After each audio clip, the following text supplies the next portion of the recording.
오늘 증권가에서는 코스피의 흐름, 10월 증시 전망, QE3, 또 중국의 경제 지표에 대한 분석들이 나왔습니다. 코스피는 당분간 강한 방향성을 나타내기 어려울 거라고 하는데요. 또 한편에서는 방향은 위지만 탄력은 제한적일 것으로 보고 있습니다. 연기금의 매수세가 지속될 것이기 때문에 이것을 고려한 대응 전략이 유리하다는 시각도 나왔습니다.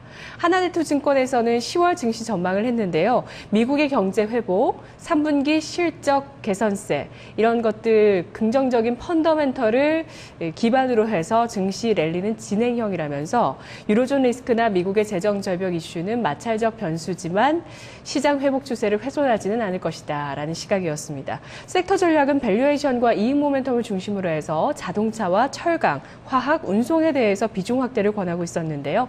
한 증권사에서는 이번 QE3 구간에서는 강력한 외국인의 매수를 기대하기 힘들다, 달러와 약세 기대하기 힘들다는 시각을 내놨습니다. 국내 주식에 대해서 보수적인 자세를 권하기도 했는데요. 오늘 장에 전략 세워보겠습니다. 투자 전략 나옵니다. 박승용 전문가, 대형주 분할 매수 시점, 화학, 건설, 관심. 서정훈 전문가, 눌림목, 저점 매수, 기회. 한규수 전문가, 선 조정받은 대형주 관심 가지자.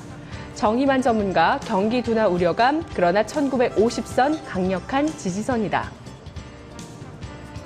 강재현 전문가, 대형주 비중 확대, 중소형주 비중 축소. 박한샘 전문가, 아랫골이 시도하며 개별 종목 수익률 장세이다. 금산 전문가, 갭 메우기 이격률을 해소하고 있다. 매수 구간이다. 이재우 전문가, 추가 조정 예상되지만 겁먹지는 말자. 네, 추가 조정을 예상하는 시각도 있습니다. 1950선까지 바라보기도 하는데요. 하지만 많은 전문가들이 대형주의 매수 시점을 저울질하고 있는 모습입니다. 또 일각에서는 개별 종목 장세에 좀 더 대응을 해보자는 시각도 나오고 있는 상태죠. 오늘은 박승용 전문가, 정희만 전문가 두 분을 연결해서 이야기 듣겠습니다. 먼저 박승용 전문가입니다. 전문가님 안녕하세요. 네, 안녕하세요. 박승용입니다. 네, 지금 시장을 보시는데 가장 키포인트로 가지고 가시는 부분이 어떤 점인가요? 키포인트는 뭐 수급이라고 좀 봐야 될 것 같고요. 네. 수급상 물론 외국인들이 최근에 매수가 좀 주춤거리고는 있습니다만 매도 규모가 크지 않기 때문에 시장이 오히려 이렇게 밀릴 때는 기회가 아닌가. 특히 이제 대형주 같은 경우에는 상대적으로 중소형주보다 많이 못 올라와서 대형주들에 대한 분할 매수 시점이 다가오는 게 아닌가 이렇게 좀 보고 있습니다. 예. 그러면 오늘 장에 매수를 시도하시겠습니까? 장중에 장 초반에 1970선 아래까지 밀렸다가 다시 시장이 낙폭을 축소하고 있는데요. 네, 포인트상으로는 지금 1983일에서 좀 부담스러운 자리라고 좀 보여지거든요. 그러니까 오늘은 아마 지수가 출렁출렁거릴 가능성이 높은데 제가 보는 관점은 1980포인트가 깨진 1975포인트 내외. 이 정도는 일단 분할 매수 관점상 매수에 접근해도 무방한 지수 포인트대가 아닌가 이렇게 좀 보고 있어서 지금은 좀 관망하고요. 시간상으로 보더라도 한 10시, 11시 가까이 정도 되면 지수가 다시 아마도 1980 이하, 1975포인트 내외 이 정도까지는 한번 밀릴 가능성이 좀 있지 않을까. 네. 그렇다면 그때는 이제 매수에 좀 들어가야 될 시기다 이렇게 좀 보고 있습니다. 네, 지수상 적절한 타이밍이 왔을 때 어떤 쪽에 관심을 가지시겠어요? 일단은 아까도 이제 말씀을 드린 것처럼 최근 그 지수는 계속 점진적인 하락을 좀 보였고 오늘은 해외발 악재 때문에 많이 내렸는데 일단 그동안 움직임이 조금 둔화되었던 종목군들 보게 되면 화학 같은 경우에는 최근 이렇다 할 방향성 없이 그냥 박스권이라든가 지수와 연관해서 같이 좀 흘러내린 경우가 있어서 화학 같은 경우에는 이제 단기적인 눌림목이 충분히 완성된 단계가 아닌가 이렇게 볼 수가 있을 것 같고요. 건설 같은 경우에도 역시 마찬가지죠. 최근에 이제 지수의 급등과 함께 상승했다가 그 눌림목 구간이 이제는 거의 다 완성돼가는 구간이 아닌가 이렇게 보고 있어서 네. 화학, 건설 이쪽을 단기적인 관심이라고 보셔도 되지 않을까 이렇게 보고 있습니다. 네, 이 두 가지 업종에 접근하는 데 있어서 주의할 점은 없나요? 차트를 보고 종목별로 눌림목이 완성이 된 종목에 들어가면 되는 건가요? 그렇죠. 예. 눌림목이 완성돼 가고 있는 예를 들어 LG화학이라든가 네. 호남석유 이 정도는 눌림목이 충분히 들어왔다라고 볼 수가 있을 것 같고요. 그다음에 뭐 건설 같은 경우에는 대림산업, GS건설, 현대건설 이 정도는 이제 눌림목이 거의 완성된 시점이고 기술적으로 20일 이동평균선의 지지가 지금 나오는 단계라서 뭐 매수 관점을 하되 물론 중장기적인 말씀보다는 단기적인 흐름상 좀 보셔야 되지 않을까 이렇게 말씀드립니다. 네. 경기 둔화나 유럽 문제, 뭐 여러 가지 부담되는 이슈들이 시장에 나타나고 있고 이것에 따라서 지수가 조정을 좀 더 좀 더 적극적으로 보이고 있는 상태입니다. 하지만 QE3 유동성 장세는 끝나진 않은 거죠. 연말까지 어느 정도 선까지 예상을 하십니까? 지수를 말씀하시는 건가요? 뭐 지수로 말씀해 주셔도 좋고요. 뭐 분위기를 말씀해 주셔도 좋을 것 같습니다. 분위기상은 지금 현재 저점 구간은 어느 정도 이제 왔다라고 보는데 지난 8월 달에 고점 구간이 약 1960포인트대였죠. 64포인트였는데 오늘 저점이 1968을 찍었단 말이에요.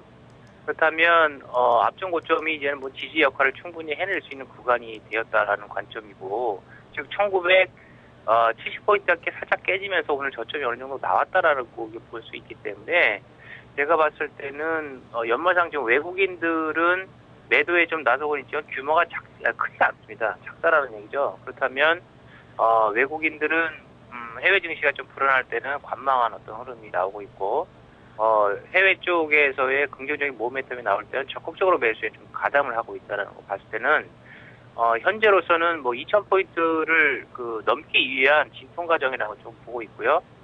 현재로서의 지수 포인트 때는 2,000포인트 이하 여기서는 뭐 대형주를 매수해서 좀 끌고 가는 단계이나 수익을 좀 내는 관점상 보면 이제 트레이드 관점상 즉 단기적인 관점상을 보게 되면 여전히 화학이라든가 건설은 박스권이기 때문에 박스권 네. 상단에서 한 차례 뭐 매도하시고 다시 한번 또 박스권 하단에서 매수하시고 하시면서 지수가 이제 2,000포인트를 넘어서지 않습니까? 최근에 고점인 뭐 2,010포인트를 넘어서게 되면 네. 연말 쪽에는 이제 2,050포인트 때까지는 뭐 돌파 가능성도 없지 않아 있다라고 보고 있거든요. 그렇다면 최소 목표치는 한 올 초에 고점이었던 2,050포인트까지 이렇게 뭐 트레이드도 좋고 네. 끌고 가셔도 좋고 이렇게 좀 보고 있습니다. 연말장은 좀 긍정적으로 보고 있다 말씀을 좀 드리고 싶습니다. 네, 오늘 관심을 가지시는 화학과 건설은 박스권의 대응을 권하시는 거고요. 그렇죠. 요거는 네. 한 차례나 앞으로 한 번 더 있을 것 같아요. 그러니까 네. 이 정도는 박스 진행되다가 고점을 넘기는 그런 흐름이 좀 나오지 않을까 이렇게 보고 있습니다. 알겠습니다. 고맙습니다. 네, 감사합니다.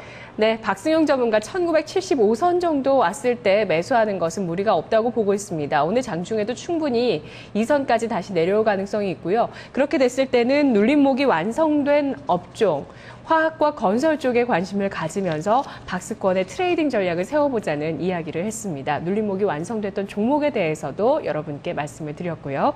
이어서 정의만 전문가를 연결해 보겠습니다. 전문가님 안녕하세요. 네, 안녕하세요. 정의만입니다. 네, 박승용 전문가는 오늘 1970선 하회하면서 어느 정도 저점이 나왔다고 보시던데요. 정의만 전문가는 좀 다른 의견이실 것 같은데요. 예, 일단 정확히 저점을 찍는다라면 아주 좋겠지만 그렇지 못하기 때문에 일정 부분 어느 정도 1950선은 저점이 될 가능성이 높다 이렇게 좀 판단이 서고 있습니다. 그렇기 때문에 1950선 중심으로 한 어떤 분할 매수 관점으로 접근하시면 유효할 거로 좀 보고 있는데요. 오늘 시장이 하락했던 이유는 결국 미국 증시가 하락했던 영향에 좀 달려있는데 결국 경기 둔화 우려감이 지금 현재 커진 상황인데요. 미국 증시가 캐터필라의 어떤 장기 실적 하향 조정 이후에 경기 둔화 우려감이 커진 상황인데요. 또한 거기에 이제 필라델피아 연준 총리가 QE3에 대한 부분을 좀 부정적으로 견해를 밝히면서 투자 심리가 악화가 되고 있습니다. 이에 따라 우리나라 증시도 좀 하락 출발을 했었는데요. 근데 여기서 한번 지켜볼 부분이 좀 있는데 경기 둔화 우려감은 QE3 이전에도 지속적으로 나왔던 부분이죠. 결국 그런 부분, 그러니까 경기 둔화 우려 때문에 QE3를 시행한 건데 현재 시점에서 경기 둔화 우려감이 나왔다라는 것은 오히려 차익성의 어떤 빌미를 제공했던 부분이지 실질적으로 우려감이 커진 건 아니다라고 좀 판단하고 있습니다. 네. 그렇기 때문에 현재 시장에서는 다소 향후의 경제 지표를 확인하는 과정이 펼쳐질 거로 판단하고 있기 때문에 너무 우려감을 좀 키울 필요는 없다 이렇게 좀 판단이 서고 있고요. 향후의 어떤 실적 부분이라든지 전망 부분에 초점을 맞추시는 게 좋을 것 같습니다. 네. 자, 이 갭의 하단 부분인 1950선까지 기다리시면서 매수 타이밍을 좀 늦추고 계실 것 같아요. 전략 어떻게 세우고 계신가요? 오히려 이제부터는 좀 본격적으로 매수를 해봐야 되지 않을까 싶습니다. 물론 네. 1950선은 지지될 가능성이 높아 보이는데요. 네네. 정확하게 1950선까지 온다라고 장담할 수는 없겠지만 그래도 현재 부분에서는 분할 매수 관점으로 접근하시는 게 유효할 것 같습니다. 즉, 이 1950선이라는 선은 8월 달에 단기 고점이었습니다. 이 부분을 거래량을 동반한 갭 상승으로 나왔다는 부분에서 이제 갭 메우기 과정이 진행이 되고 있는데요. 또한 1950선 중심으로 한 21선 부분은 어느 정도 지지선이 좀 확보할 가능성이 높기 때문에 1950선, 그러니까 현재 추가적으로 하락한다면 분할 매수 관점으로 접근하시면 좋을 것 같고요. 그렇다면 업종이 문제인데 뭐 네. 너무 많은 업종을 접근하기보다는 네. 한 업종을 좀 추천을 해드리겠습니다. 증권 업종입니다. 증권 업종, 특히 이제 삼성증권 중심으로 증권주 매수해 간다라면 아주 뭐 향후에 2달 동안 좋은 수익이 나올 거로 좀 전망이 되는데요.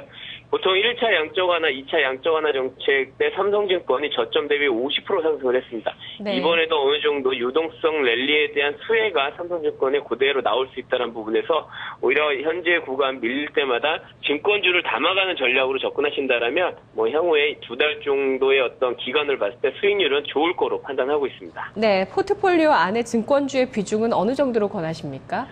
너무 많은 비중을 가져갈 필요는 없겠지만 그래도 적어도 30% 정도 차지한다라면 무난한 수익이 되지 않을까. 그리고 현재 어느 쪽으로 초점을 맞추냐에 따라 틀리겠지만 현재 증권주가 소외받았다는 측면을 본다라면 증권주 뭐 30%에서 50% 이내 정도로 단기적인 어떤 비중 확대 전략으로 접근하시는 게 좋을 것 같습니다. 네, 전문가님 말씀 고맙습니다.